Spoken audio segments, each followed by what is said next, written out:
अच्छा, आज हमने पढ़ना है ये चैप्टर नंबर कौन सा, ये थर्ड है। और attitude and components of attitude हमने आज पढ़ने हैं। एटीट्यूड क्या होता है? हमारा रवैया, हमारा अंदाज़े फिक्र, ठीक है।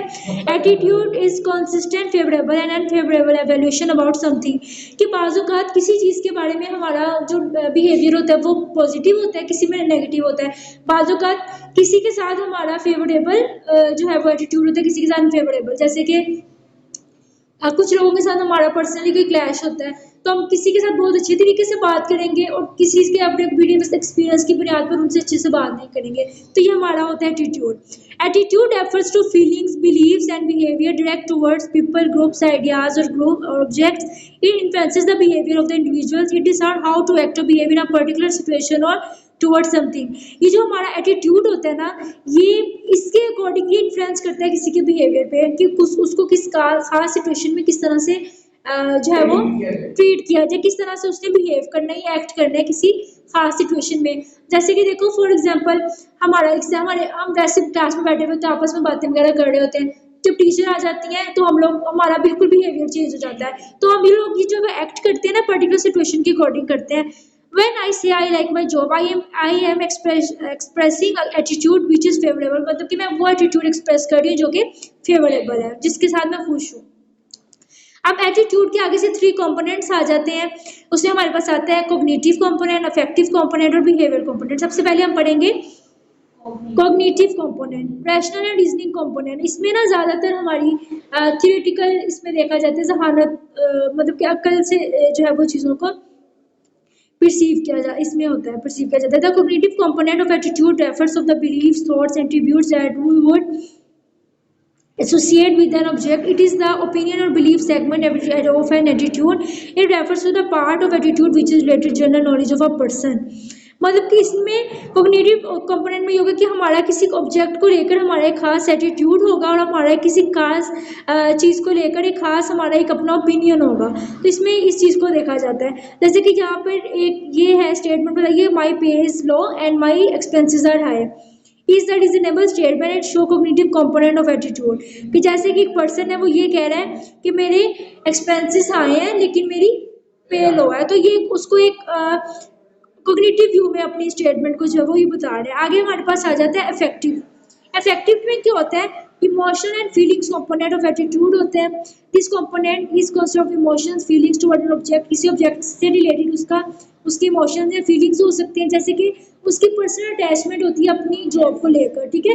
चाहे उसकी एक्सपेंसेस थोड़ी भी है, उसकी जॉब की सैलरी थोड़ी भी है, लेकिन उसकी एक पर्सनल इमोशनल अटैचमेंट होती है अपनी जॉब के साथ, तो इसमें वो ये वाला कंपोनेंट आ जाएगा। हाँ, it can be emotions of liking, disliking, favoring or disfavoring, positive or negative evaluation towards the objective. The statement, I am angry how little I am paid, is the emotional statement show emotional component of attitude.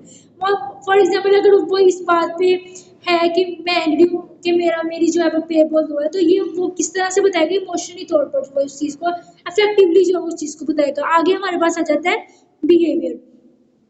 इसमें एक person जो है वो किसी भी object के according जो है वो बिहेव करता है। इफेक्ट है लीड टू बिहेवियर आउटकम। इससे जो है वो कोई भी इफेक्ट अगर उस पर पड़ता है तो ये उसके अकॉर्डिंग जो है वो बिहेव करता है। जैसे बच्चे को टीचर से डांट पड़ी है, तो अगर बच्चा उसके अकॉर्डिंग बिहेव करेगा तो वो क्या होगा? इफेक्ट, हाँ, वो इफेक्ट उस पर पड़ेगा और उसका बिहेवियर उसके अकॉर्डिंगली हो जाएगा। I am going to back for the other जो is a behaviour statement show behaviour component of attitude. इस वजह से उसने बताया है, अपना बिहेवियर शो करवाया कि मैं यहाँ पे खुश नहीं हूँ और मैं ये जॉब छोड़ के जा रहा हूँ, तो ये उसका बिहेवियर जो है वो कंपोनेंट आ जाएगा। आगे उन्होंने बताया है कॉग्निटिव डिसोनेंस। अच्छा, इसमें क्या होता है? डिस्प्लेंसी, मैं बताती हूँ। इसमें होता है तजाद के, मतलब कि जो आप बात सोच रहे हो, जो कह रहे हो, उसमें ज़मीन आसमान का फ़र्क है। जैसे फॉर एग्जांपल फड़ खाना, ठीक है। इसमें ये है कि फड़ हाँ इख्तलाफ होना है। जैसे कि आप फास्ट फूड भी खा रहे हो, साथ को सोच रहे हो मैंने पतले होना है, तो हो सकते हो, नहीं हो सकते, इस तरह से। Between an attitude and a behavior, eating a donut while thinking of reducing weight leads to psychological discomfort called cognitive dissonance, ठीक है। Cognitive dissonance theory suggests that underlying psychological tensions created when individual behavior is inconsistent with his own thoughts and beliefs, कि जब एक इंसान की ख्वाहिशात के मुताबिक उसकी थॉट्स के मुताबिक उसका वो काम नहीं ना हो रहा होता, तो फिर उसको साइकोलॉजिकल टेंशन जो है वो आ जाती है। और ये जो टेंशन है वो इसको मोटिवेट करती है किसी काम को करने के लिए। फॉर एग्जांपल आपके पेपर्स करीब आ गए हैं, डेट शीट आ गई है, अब आप लोग क्या करोगे, मोटिवेट होगे कि आप लोगों ने किसी तरह से काम उसको कंप्लीट करना है, आप लोगों ने पेपर अपने जो है वो देने हैं, तो ये भी आपको इस तरह से मोटिवेट करेगा। अच्छा, कोग्निटिव डिसोनेंस के आगे से उन्होंने डेफिनेशन इंट्रोडक्शन बताया हुआ है, the stronger the discrepancy between thoughts the greater the motivation to reduce it. कि जिस तरह ज़्यादा आपकी थॉट्स के दरमियान ये फ़र्क आ जाता है ना, जो आप सोच रहे हो और वो आपकी और कर जो रहे हो वो इससे डिफरेंट है, तो आपका ये होगा कि मोटिवेशन जो है ना आपकी, वो उस चीज़ को रिड्यूस करने की कोशिश करेगी कि मैं इस चीज़ को कम करूँ जो मेरे पास टेंशन आई है। अब देखो यहाँ पे कि उन्होंने एग्जाम्पल बताई हुई है। फॉर एग्जाम्पल उन्होंने यहाँ पे एग्जाम्पल बताइए, इमेजिन इमेजिन करें आप कि आप सन बाथ लेते हैं, ठीक है, और लेकिन ये भी है आपको पता है कि इससे आपको स्किन का कैंसर हो सकता है। अगर आपके लिए सन बाथ लेना भी ज़रूरी है, धूप में बैठना भी ज़रूरी है, और आपको इस कैंसर से भी जो है वो स्किन कैंसर से भी आपको ज़ाहिर डर लगता है, तो आप लोग क्या करोगे कि आप उसको, या फिर आप स्किन बाथ बहुत कम लोगे, ये सोचकर कि विटामिन डी जो है वो, मुझे विटामिन डी मिलेगा, ठीक है, इसके लिए अगर थोड़ा बहुत ही लेना भी पड़े तो कोई बात नहीं, ठीक है, ये चीज देखनी होती है। To bring consistency in our behaviour and thoughts we can do following, कि अगर हमने अपनी बिहेवियर में, अपनी थॉट में अगर हमने कंसिस्टेंसी लेकर आनी है, तो हमने क्या करना है, हमने अपना बिहेवियर चेंज करना है। ऐसी चीज़ें हमने ऐड करनी, मतलब कि एडिशनल इन्फॉर्मेशन के थ्रू, कि जैसे कि अगर फॉर एग्जांपल आपको टेंशन हो रही है कि सन बाथ भी लेना मेरा ज़रूरी है, लेकिन कैंसर भी हो सकता है, लेकिन मैं पॉजिटिव चीज़ देखूंगी, उसका एक अल्टरनेटिव देखूंगी, वो we might stop sunbathing, मुझे स्टॉप नहीं करना चाहिए, विटामिन डी भी तो मुझे मिलेगा ना, इससे तो मैं जितना टाइम पहले लगाती हूँ मैं उसके लिए थोड़ा टाइम लगा वहाँ पे बैठ, ठीक है। हम अपनी थॉट को चेंज कर सकते हैं, जैसे कि अब उन्होंने किया link between sun exposure and skin cancer, तो फिर उसने सोचा कि हमारी बॉडी, मतलब इससे हमारी बॉडी जो है वो प्रोड्यूस करती है विटामिन डी, तो हमारे लिए, जो कि हमारी बोन हेल्थ के लिए बहुत अच्छा है, ठीक है, तो इसके लिए हम इसके बेनिफिट्स भी देखेंगे। तो उन्होंने कहा कि अगर हम थोड़ी बहुत सन बाथिंग कर लेंगे तो ये इसके लिए हमें ये है कि हमारी ये हेल्थ पे ज़रा अच्छा असर डालेगा, ठीक है, इससे हमें विटामिन डी भी जो है वो प्रोड्यूस होगा। What are major attitude, job के मेजर एटीट्यूड्स क्या हैं। अब ऑर्गेनाइजेशनल बिहेवियर जो हम पढ़ रहे हैं कोर्स, इसमें मेन जो फोकस है वो ये है कि organizational behavior focus over attention on very limited number of work-related attitudes, identify positive, negative evaluation, and employees order about their environment। ये organization behavior focus करती है attention को limited numbers, जो भी लोगों के किसी organization में attitudes होते हैं उनको देखा जाता है, और उसको positively और negatively जो है वो इवेलुएट किया जाता है, कि जैसे कि एक ऑर्गेनाइजेशन है, वहाँ पर उनकी प्रोडक्ट इतनी सेल नहीं हो रही, और मतलब कि उनकी सक्सेस की तरफ नहीं उनकी जा रही ऑर्गेनाइजेशन, बल्कि फेलियर की तरफ जा रही है, तो इसके लिए भी ऑर्गेनाइजेशनल बिहेवियर हमें देखेगा, बताएगा कि किस तरह हमने देखना है कि किन एम्प्लॉयज़ का एटीट्यूड पॉजिटिव में आ रहा है, किन का नेगेटिव में आ रहा है, इस तरह देखने के बाद वो कोई नतीजे में पहुंचेगा, एवेल्युएशन पे जाएगा। उन्होंने कहा है कि जॉब के 5 एटीट्यूड्स होते हैं, 5 एटीट्यूड्स होते हैं जॉब के। सबसे पहले जॉब सेटिस्फेक्शन है, एक वो लोग जो जॉब से अपने सेटिस्फाई हैं, एक वो है जो जॉब में इन्वॉल्व होते हैं। थर्ड पे आ जाते हैं ऑर्गेनाइजेशनल कमिटमेंट, कि चाहे उनकी जो भी जॉब है अगर वो खतरे में भी पड़ रही है, या फिर उनकी कंपनी को नुकसान बहुत पहुंच रहा है, लेकिन फिर भी वो अपनी कंपनी कमिटमेंट उन्होंने की, उनके साथ लॉयल है। प्रिजीव ऑर्गेनाइजेशनल सपोर्ट, अपनी ऑर्गेनाइजेशन से सपोर्ट हासिल करना, और इसके अलावा एम्प्लॉय जो है एंगेजमेंट। सबसे पहले बात हो जाती है जॉब सेटिस्फेक्शन। जॉब सेटिस्फेक्शन होते हैं ना, ये ऐसे एम्प्लॉयज होते हैं जो अपनी जॉब के सेटिस्फाई होते हैं, ठीक है, और उनकी खसूसियात को देखते हैं। हाँ, और इन ऐसे पर्सन में high level of job satisfaction होती है, पॉजिटिव फीलिंग्स होती हैं उनकी, और वाइल पर्सन में लो लेवल ऑफ सेटिस्फेक्शन और नेगेटिव फीलिंग्स। लेकिन इसके बरक्स जिनके लो लेवल ऑफ सेटिस्फेक्शन होती है ना, जो अपनी जॉब से खुश नहीं होते, तो फिर वो काम फीलिंग भी नेगेटिव होंगे और काम भी नेगेटिवली करेंगे। बहुत सी रिसर्चेस ने ये शो करवाया है कि जो लोग अपनी जॉब से सेटिस्फाई होते हैं उनको बहुत इंसेंटिव्स वगैरह मिलते हैं, तो उनका ये फायदा होता है उनको कि वो काम भी अच्छा करते हैं, प्रोडक्ट मतलब कि एक्टिवली पार्टिसिपेट करते हैं, ठीक है, वो अपने सर से नहीं उतारते। सेकंड में हमारे पास आ जाता है जॉब इन्वॉल्वमेंट। ये देखना कि कितने लोग कनेक्टेड हैं जॉब से, जॉब के साथ साइकोलॉजिकली, ठीक है, कितनी वो इंपॉर्टेंट देते हैं अपनी जॉब को, कितनी सेल्फ स्टीम उनके अंदर है, कितनी सेल्फ वर्थ है। साइकोलॉजिकल इस चीज़ को क्लोजली देखती है, उस कॉन्सेप्ट को, कि how much employ is involve in is job, more is attitude will favourable toward it. कि कुछ लोग होते हैं वो जॉब के सामने ना अपनी सेल्फ रिस्पेक्ट को, सेल्फ स्टीम को सामने ले आते हैं। तो साइकोलॉजिकल इंप्रूवमेंट ये देखती है, साइकोलॉजिकल ये देखता है कि जॉब के साथ रियलिटी होने के साथ साथ वो अपने एटीट्यूड के आगे जॉब को कितना फेवर देते हैं। जैसे कि फॉर एग्जांपल बाज़ औक़ात आपको आपका मैनेजर डांट देता है किसी बात पे, ठीक है, किसी बात पे कोई नाराजगी इम्प्लॉयज तो जाती है, लेकिन फिर भी अगर आपको आप बहुत गुस्से वाले हो तो आप उसको कंट्रोल करोगे, ठीक है। थर्ड पे हमारे पास आ जाता है ऑर्गेनाइजेशनल कमिटमेंट। इसमें ये होता है कि पर्टिकुलर ऑर्गेनाइजेशन के साथ, उसके गोल्स के साथ आप कमिटेड हो। आप ये ना देखो कि ये सिर्फ ऑर्गेनाइजेशन की सक्सेस है, आप ये देखो कि ये हमारी भी सक्सेस है, ठीक है, मिलकर काम करना है। 3 सेपरेट डायमेंशंस होती है ऑर्गेनाइजेशन की कमिटमेंट में। सबसे पहले आ जाती है इफेक्टिव, ठीक है, सेकंड पे कॉन्टिन्यूस कमिटमेंट और थर्ड पे नॉर्मेटिव। इफेक्टिव क्या होती है? इमोशनल अटैचमेंट, और किसी ऑर्गेनाइजेशन के साथ इमोशनल अटैचमेंट होगी।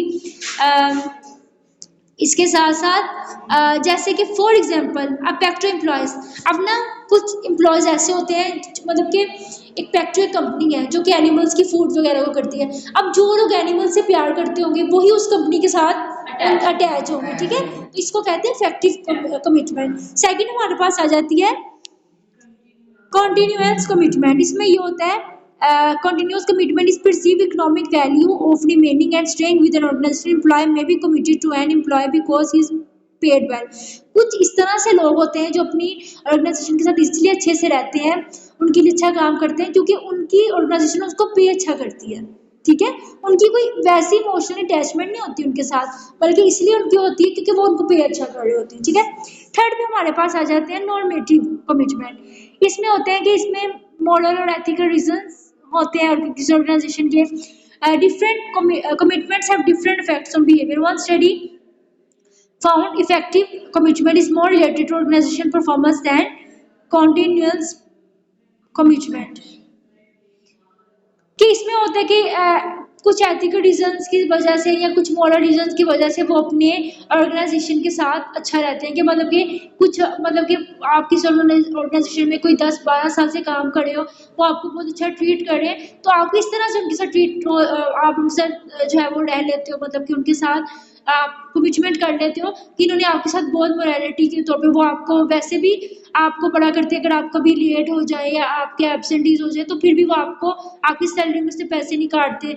या फिर अगर आप जो है वो आप कोई बीमार होते हो तो आपकी ऑर्गेनाइजेशन आपके लिए जो है वो कोई हॉस्पिटल के अखराजात अगर एक्सपेंसेस उठा लेती है, आपके बच्चों के स्कूल के एक्सपेंसेस उठा लेती है, तो कुछ इस तरह की होती है जिससे आपको इमोशनली इस तरह से अटैचमेंट होती है उनकी मॉरल और एथिकल रीजंस की वजह से। फोर्थ पे हमारे पास आ जाते हैं परसीव्ड ऑर्गेनाइजेशनल सपोर्ट। हाँ, उनको सपोर्ट करना होता है और इसमें जो है वो माइनर मिस्टेक जो भी अगर किसी ऑर्गेनाइजेशन में एम्प्लॉयज को होती है उसको इग्नोर कर लेना, ठीक है, मतलब कि उनको उनकी वेलबींग के लिए काम करना अपने एम्प्लॉयज की ना। फिर फिफ्थ पे हमारे पास आ जाता है एम्प्लॉय एंगेजमेंट कि एम्प्लॉयज कितने एंगेज है अपने स्टडी के साथ, अपने काम के साथ, कितना वो पैशनेट है अपने वर्क को लेकर और कितना उनके कंपनी के साथ डीप कनेक्शन है। एक सर्वे ने जब इंडिकेट किया कि around 70-29% are highly engage in their work, क्योंकि कुछ एम्प्लॉयज जो है वो 70 से 90% अपने काम के साथ लॉयल होते हैं, बाकी जो है वो सिर्फ इसलिए करते हैं कि हमें पैसे मिले, ठीक है, इतने परसेंट जो है वो वैसे इमोशनली अटैच होते हैं अपने काम के साथ। What causes job satisfaction? Job satisfaction की कॉजेज क्या होते हैं कि किस तरह से कौन से कॉजेज हैं जिससे आपके जो है वो एम्प्लॉय सेटिस्फाई हो? सबसे पहले उन्होंने बताया पेमेंट सैलरी की, तो उनको सैलरी बहुत अच्छी मिल रही है। अब यहाँ पे भी उन्होंने बात की है कि people who live in poor countries pay does correlate with the job satisfaction and overall happiness, but one individual desired level of comfortable living, the relationship between pay and job satisfaction almost disappear. अब देखो कुछ लोग ऐसे होते हैं कि जो इस तरह से पुअर कंट्री से होते हैं कि उनकी सैलरी ही ना उनकी हैप्पीनेस की वजह बनती है। ये वो कहते हैं कि मुझे सैलरी मिलेगी तो मैं अपनी ख्वाहिशात पूरी करूंगा, ठीक है, जैसे सैलरी मिलेगी तो मेरे घर वाले खाना खाएंगे, ऐसे ही है ना। और वो लोग जो कि जिनका ये पूरा है, मतलब कि वो उनको भी अपनी सेटिस्फाई, उनकी जॉब सेटिस्फाई करती है, कि जो बिल्कुल बेचारे इस तरह से होते हैं।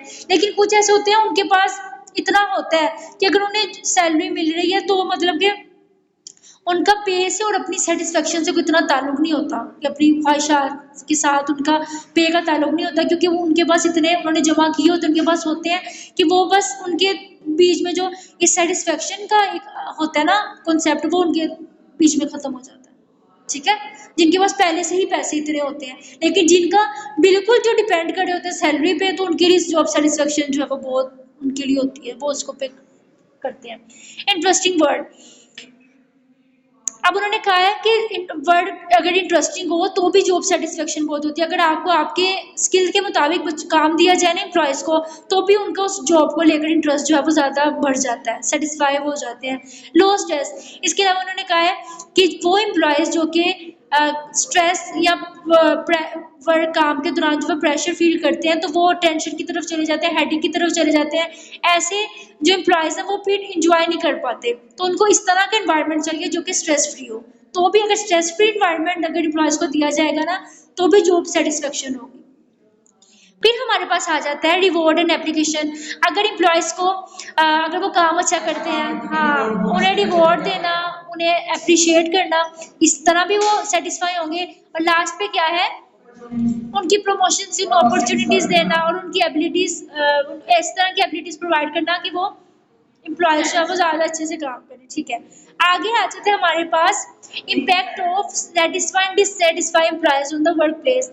अब वर्क प्लेस पे सेटिस्फाई और डिससेटिस्फाई एम्प्लॉयज़ का क्या इम्पैक्ट पड़ता है। सबसे पहले उन्होंने बताया है कि employee first discuss what happen when employee dislike their job, neglect framework, voice loyalty neglect framework in helpful in understanding the consequences of dissatisfaction। सबसे पहले ये बताया कि ये देखना कि लोग अपनी एम्प्लॉयज़ अपनी जॉब को को डिसलाइक क्यों करते हैं, उसके बारे में उन्होंने ना यहाँ पे चार्ट बनाया, उसको हम लोग आगे पढ़ते हैं। कि एक्टिव में हमारे पास एग्जिस्ट आ जाता है या वॉइस आ जाता है, पैसिव में हमारे पास निगलेक्ट या लॉयल्टी आ जाती है, कि अगर हम लोग अपनी कंपनी के साथ लॉयल हैं, ठीक है, तो हम क्या करेंगे, अगर जो डिससेटिस्फाई है वो एक्टिवली क्या करेंगे, एग्जिस्ट कर देंगे, वहाँ से चले जाएंगे, या फिर आवाज़ उठाएंगे कि हमें ये प्रॉब्लम्स फेस करनी पड़ी है। पैसिव में क्या करेंगे, वो हर उनका जो भी कोई इंपॉर्टेंट प्रोजेक्ट मिलेगा तो वो उसको निगलेक्ट करेंगे, इसके साथ वो अपनी लॉयल्टी को खुद से ख़त्म करेंगे। वो शो इस तरह मतलब कि वो काम करना कम कर देंगे, वो मतलब कि एब्सेंटीज उनकी ज़्यादा हो जाएंगी, या फिर इस तरह की बहुत सी प्रॉब्लम्स वो क्रिएट करेंगे, काम टाइम पे नहीं करवाएंगे। तो ये पैसिव होगा, और एक्टिव होगा जो सामने हमें करके दिखाएंगे, ठीक है। एग्जिस्ट के बारे में, एग्जिट के बारे में क्या है कि वो डायरेक्ट लीविंग द ऑर्गेनाइजेशन, वो ऑर्गेनाइजेशन को वैसे ही जो है वो लीव कर देंगे। या फिर अगर वॉइस की बात करेंगे तो इसमें वो क्या करेंगे कि वो एक्टिवली जो है वो अटेम्प्ट मतलब कि बताएंगे कि यहाँ पे आपको इम्प्रूवमेंट करने की ज़रूरत है अपनी ऑर्गेनाइजेशन में, और ये प्रॉब्लम जो है वो फेस हमें करनी पड़ी है, वो अपने सुपीरियर्स को बताएंगे जो भी उनके ऊपर होंगे, ठीक है, जैसे मैनेजर हो गया, डायरेक्टर हो गया। फिर हमारे पास लॉयल्टी का आ जाता है कि यहाँ पर डिससेटिस्फेक्शन को अपनी किस तरह से एक्सपेक्ट करेंगे कि वो या फिर वेट करेंगे कि किसी तरह से ये हमारी ऑर्गेनाइजेशन जो है वो इम्प्रूव हो जाए, या फिर जो है वो उसका जो है वो ये सोचेगा कि ये हालात ठीक नहीं हो सकते और वो ऑर्गेनाइजेशन को जो है वो छोड़ भी सकता है। उसके बाद हमारे पास नेक्स्ट आ जाता है, अच्छा यही वाला उसको रिपीट किया। अच्छा, फोर्थ पे आ जाएगा निगलेक्ट। अब डिससेटिस्फेक्शन एक्सप्रेस करती है कंडीशन, मतलब कि वो बताएगा कि वो यहाँ पे लेट आना शुरू कर देगा, एब्सेंटीज उसकी स्टार्ट हो जाएंगी, या फिर वो जितनी एफर्ट पहले करता था अपनी ऑर्गेनाइजेशन की सक्सेस के लिए उससे ख़त्म कर देगा। सेकंड में हमारे पास आ जाता है ये देखने के लिए कि लोग सेटिस्फाई किस चीज़ से होते हैं, ठीक है, वो हमने डिससेटिस्फाई की पढ़ी है ना, और ये यहाँ पे हम लोग ये पढ़ेंगे कि किन वजूहात की वजह से वो सेटिस्फाई होते हैं। हाँ, एक तो वो हैप्पी वर्कर जो है वो प्रोडक्टिव वर्कर्स हो जाते हैं, वो काम भी मतलब कि 1000 गुना 300 गुना उन्होंने बताया कि वो बेहतर करेंगे अगर उनको वो अपने जॉब से जो है वो सेटिस्फाई होंगे। सेकंड पे क्या आता है, job satisfaction and customer satisfaction.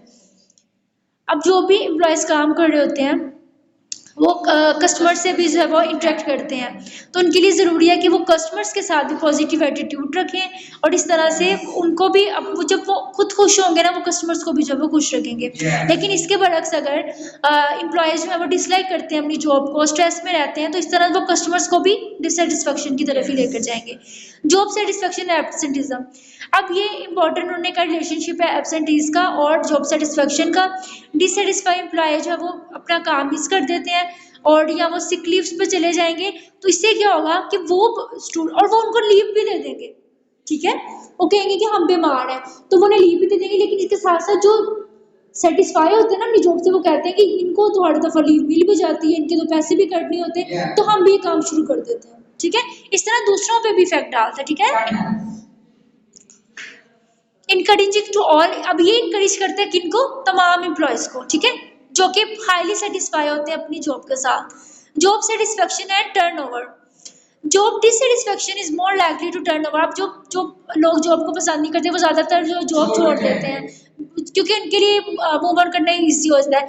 If employees satisfied with job will stay in, लेकिन जो लोग अपनी जॉब से सेटिस्फाई होते हैं वो फिर वहाँ पे स्टे करते हैं, वो नहीं छोड़ते। फिर workplace deviance, dissatisfaction lead to deviant, मतलब कि वो इस तरह के एक्शन जो है वो प्ले करेंगे, रोल प्ले करेंगे जो कि हमारे वर्क प्लेस के खिलाफ है, मतलब कि किसी को लड़ाई झगड़ा करना, किसी को बुली करना, हाँ ये सब चीज़ें आ जाएंगी।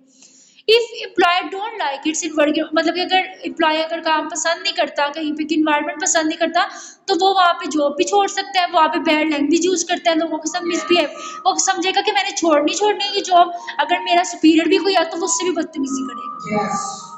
Job satisfaction and citizen behaviour, job satisfaction cause employees, organization, citizenship behavior, satisfy employee, talk positively by organization, help other and go beyond the normal expectation in job.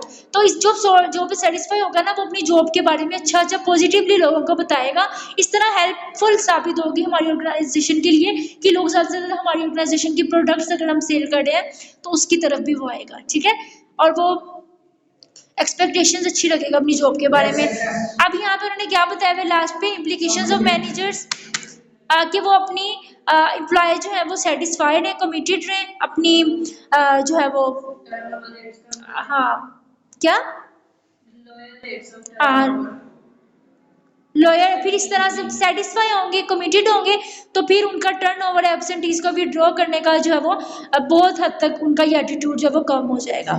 Managers को जो है वो ये भी करना चाहिए, लोगों के जो भी एटीट्यूड्स हैं उनको मेजर करना चाहिए, और उनको मतलब कि अगर कोई प्रॉब्लम आ रही है तो उनकी प्रॉब्लम को जो है वो सॉर्ट आउट करे। इसके अलावा कोई बातें लिखी हुई है, although paying employees poorly will likely not attract high quality employees to the organization or keep high performance. Managers should realize that high pay alone are like to create a satisfied work environment, कि सिर्फ high पे देकर हम उनको satisfy नहीं कर सकते, हमने उनको ऐसा इन्वायरमेंट भी प्रोवाइड करना है जहाँ पे वो इजीली और सुकून से जो है वो रह सके और वो काम को एंजॉय करे और अपनी ऑर्गेनाइजेशन के लिए भी जो है वो लॉयल रहे। ये आज हमारा हो गया 3rd चैप्टर कंप्लीट।